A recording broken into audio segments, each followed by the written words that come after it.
I gotta ask you, you were so prescient in 2024, right? Making a prediction that Trump was going to win, Trump was going to go to war.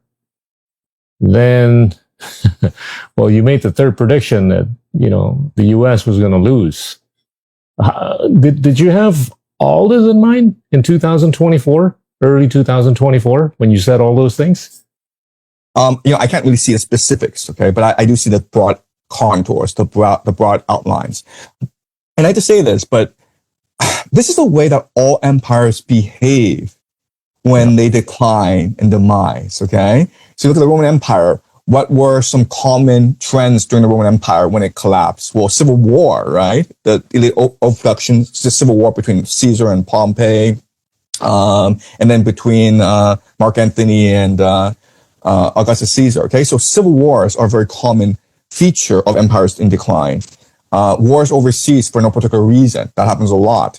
The collapse of morality, the collapse of birth rates, the rise of OnlyFans, right? I mean, like, it's disgusting how I think about 20% of all young American white girls are on OnlyFans.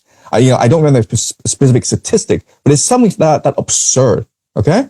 20%, or even more actually, of white American 20-somethings are on OnlyFans.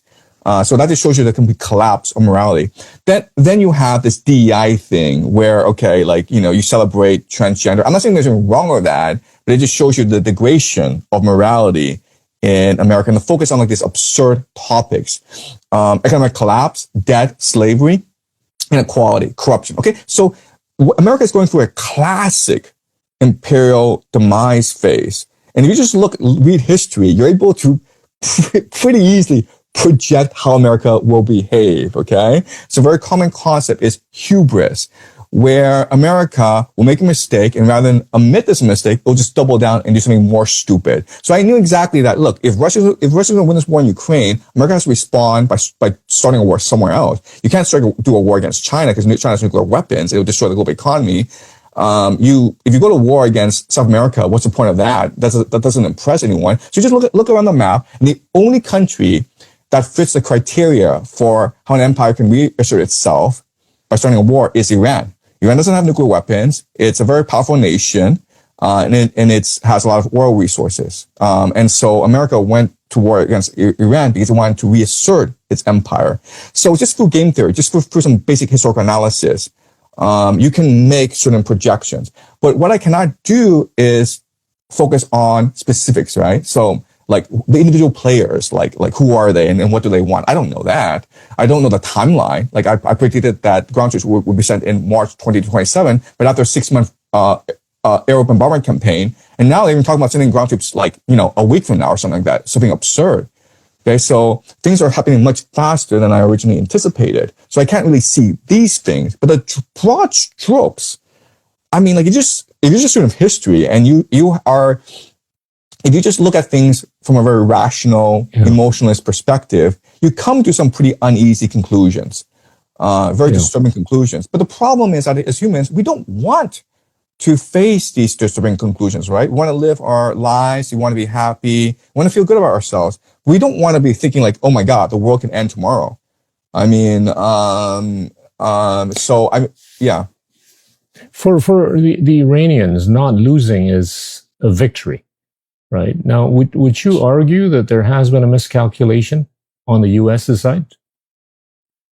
Okay. With the way the war is so again, this goes back looking or likely to get more protracted? Right. So again, this goes back to the question of why this is happening. Okay. So again, we need to figure out what the possibilities are. The first possibility is to maintain empire. Okay. An imperial hubris. That's number one. Number two is this Trump, the chaos president, who's trying to destroy the world to make it in his image and win the civil war against the Democrats and deep state in America. Okay. And the third thing, and this is really important, is eschatological. Okay. Meaning that, if you look at the Epstein files, it makes you wonder who really controls the world. Because for the longest time, it was assumed that Epstein was this Mossad agent and Epstein Island was a honeypot operation. And that was the longest assumption. But when you actually read his emails and look at what he was doing, what you recognize is that Epstein Island was just a weekend getaway. It was not really that important. People were looking to get invited to Epstein Island. And the blackmail, he wasn't doing a blackmail operation. How he made his money was through arms trafficking, through money laundering. That's how he made his money. But not only that, but if you actually look at his emails, he was involved in a lot of major geopolitical events. In fact, he had advance warning of a lot of events because people like Prince Andrew and Peter Mandelson, who was the U.S. Who was the British ambassador to the United States, they would feed him confidential information. And this is only like at most half of all the emails. Okay, it's possible like it's only about 2% of the emails. So this guy was clued into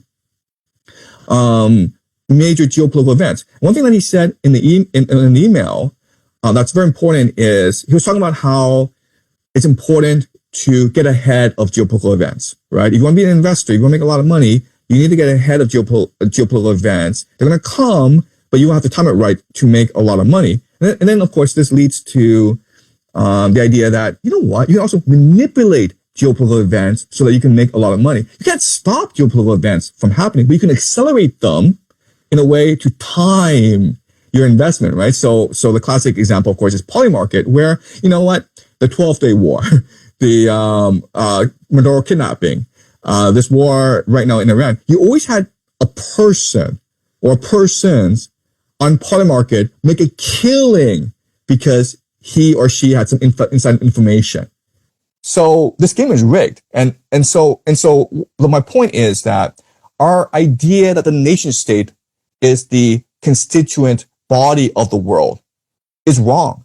There has to be forces, organizations above the nation state that control events from above. Okay. And I would argue that these are secret societies. And who are these secret societies? Well, the Jesuits, the Freemasons, they're actually called the Rosicrucians now. Okay. Or the Knights Templars. But I prefer Freemasons because it's more broad. The Saponian Frankists, which today are called the Chabad Lubavitch. All right. So all these organizations are around. And they're the ones actually manipulating geopolitical events because, again, it's profitable to be able to control geopolitical events. Again, it's really important. They're not controlling how things are turning out, but they're accelerating things to their natural end in order to time their investments properly, right? So the Rothschild family said, buy when there's blood on the streets, right? Well, if you can manufacture crisis and create all this blood, then you can buy really cheaply. And that's a world we live in today. So another question is, what the hell do these secret societies want to accomplish? And the answer is, you have to actually understand how these secret societies work and what their theology is.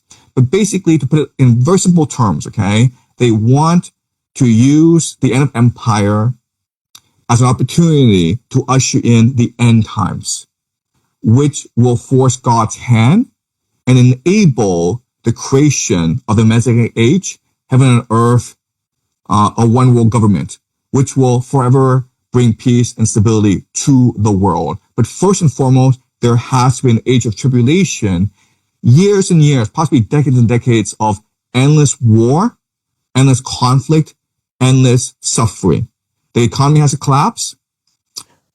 A world war has to be fought. A lot of people have to die. I'm not talking like 99% of humanity, by the way. I'm not talking like, like a million people. I'm talking like 99% of humanity has to die.